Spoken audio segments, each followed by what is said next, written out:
You are listening to chartingwealth.com for Friday, the 24th of November, 2017. Why Friday? Because, of course, markets are closed on Thanksgiving the 23rd, and we have a short trading day on Friday. But nonetheless, we're going to still be here for you. And on Friday, at the end of the shortened trading day, we'll also be recording for you our comprehensive review and forecast. Thank you for giving us 10 minutes. Let's get going. What do we see going on in the stock market? The S&P 500 down 0.08% for the day. The NASDAQ 100, as we affectionately call it, the Qs up 0.12%. TLT 20-year bonds up 0.31%. Gold up just about 1% at 0.92%. Let's jump right into the S&P 500 so far. After a bit of a backup in the prior week ending Friday the 17th of November, we see so far through Wednesday a nice green up candle. When we look at the derivative oscillator and the price percent oscillator, we see things a little different. Derivative oscillators continuing to lose energy. Price percent oscillator is up a little more than it was in the prior week. But again, the red signal line heading up toward it is a crossing going down in the future. Well, yes, at some point, everything that goes up comes down. And the S&P 500 does have to come down at some point, but it is still moving up. So again, that's where we are as we end the week. Are we trading the S&P right now? No. Why? Because we see that our two-day chart is down. It crossed over going down back on Monday, the 13th of November. And when we have a schizophrenia, we have a down two-day chart and an up weekly chart. Whenever they don't match and move in the same direction, we don't trade that. Why? Because we don't have a trend to follow. What we do see happening is that the derivative oscillator is losing some of its downward momentum, is flat, a little more than flat, heading up just a little bit toward the red signal line, potentially crossing over, going up, but that's not happened. We have 3 two-day candles being drawn. Actually, this is only the first day of the latest two-day candle. The last one ended on the 21st. So again, what we have is 5 days of up movement. That doesn't make for a change in the trend yet. We shall see if indeed it does turn over going up. Then, of course, it'll be moving in the same direction as the weekly. We might have the possibility for an up trade. If there's a big up day on Friday, then that's possible. What do we see going on the 4-hour chart? It crossed over going up back in the morning on the 21st, Tuesday the 21st of November, shot up that day and then is sort of flattened out and lost some ground, again down 0.08% at the end of the trading day on Wednesday. So we'll continue to watch things as things start back up on Friday. Don't have a trade on the S&P 500 yet. May have one in the future. If the stock market keeps zooming up, it may be sooner rather than later. What's going on the Qs? Up 0.12% for the day. 1, 2, 3, 4, 5, 6, 7, 8. Going on so far 8 weeks of up movement. Price percent oscillator still moving up. Derivative oscillator continuing to gain energy. Just stepping stones one after the other, just getting stronger as it moves up. We do have the two-day and the weekly moving in the same direction. In fact, they crossed over at about the same time. And of course, it was the 26th that the two-day chart crossed over, and then the 27th that the weekly crossed over. I think I'm correct there as we zoom into the two-day chart. Yes, the 26th on the two-day chart is when it crossed over, moving up, and followed soon thereafter by the weekly. Of course, things went up for several days, slid sideways, and for the last 5 days, nice up movement. Of course, as we look at the 4-hour chart, what do we see? Well, of course, we had that crossover in the morning, actually finished up in the afternoon. Some of you may have tried to jump in this morning around 10:30. Again, just continue to keep an eye. It is moving up nicely on that 4-hour chart. Watch out what's going on Friday. And again, encourage you to practice. When we have pullbacks in that 4-hour chart and it crosses back over going up on the 4-hour chart, please make sure to watch it and jump in. And of course, this was a jumping in point on our standard way of trading. Of course, the best jumping in points are always after that weekly vertical crossover occurs.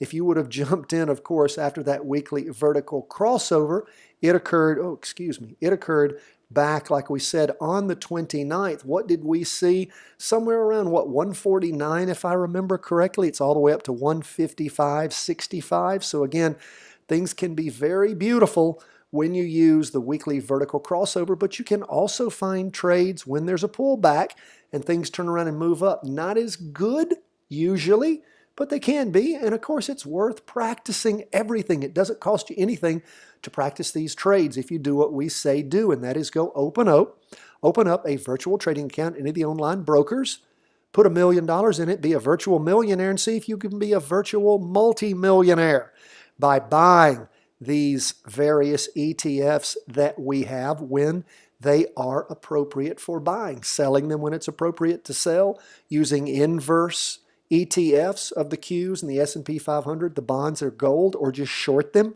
again, by buying puts. Practice, practice, practice. Okay, we will now move on to the weekly on TLT.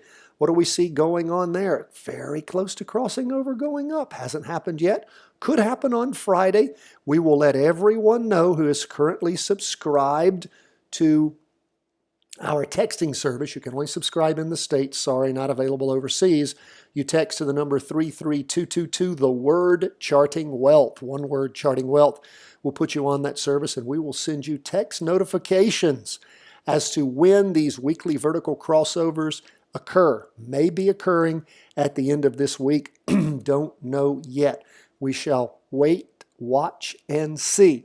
Those of you who aren't able to subscribe, all you got to do is make sure that you subscribe to our daily market review. And of course, you'll receive over the weekend, all those subscribers receive the comprehensive review and forecast. And with that, what do you get? Well, of course, you get all notification of weekly vertical crossovers. How do you subscribe to that? Anywhere in the world, go to chartingwealth.com, put in your name, your email address, and boom, for free, you're receiving the podcasts and the email that has all the important information in it.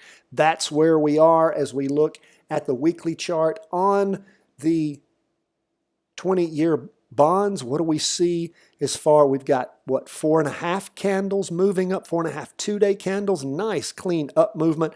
Of course, crossed over, going up on the 2-day chart back on the 3rd of November. And we'll just continue to watch and see if indeed the weekly vertical crossover occurs, just to make sure we're thorough. What's going on the 4-hour chart? Continued strong up movement well above the 2-day trend line. So we'll see what happens on the weekly chart at the end of the week. We'll keep you posted.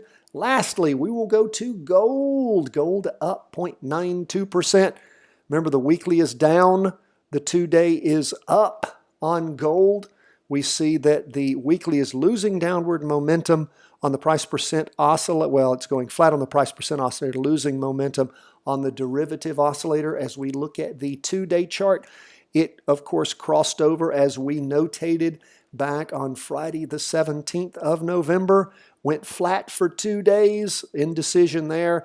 And then over the last day, the first day of this latest 2-day candle, which will be completed on the short trading day on Friday, there was some strong up movement. Now let's take a look at that 4-hour chart. Is the 4-hour chart going to come back and help us? Maybe so. It popped up again on the morning of Wednesday the 22nd. Did not go quite as high as it did back on the afternoon of Friday the 17th.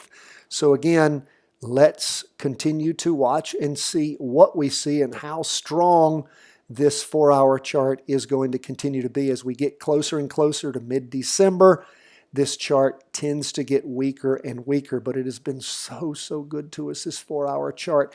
As you go back in time, it has led to one successful trade after another. I don't like it when charts stop working, but you know what? We use charts as long as they work. When they stop working, we sit back, assess, see if they start working again, and we know historically this chart stops working around mid-December.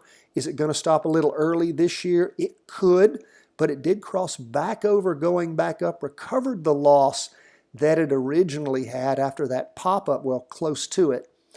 in the afternoon on, well, the morning and the afternoon on the 17th.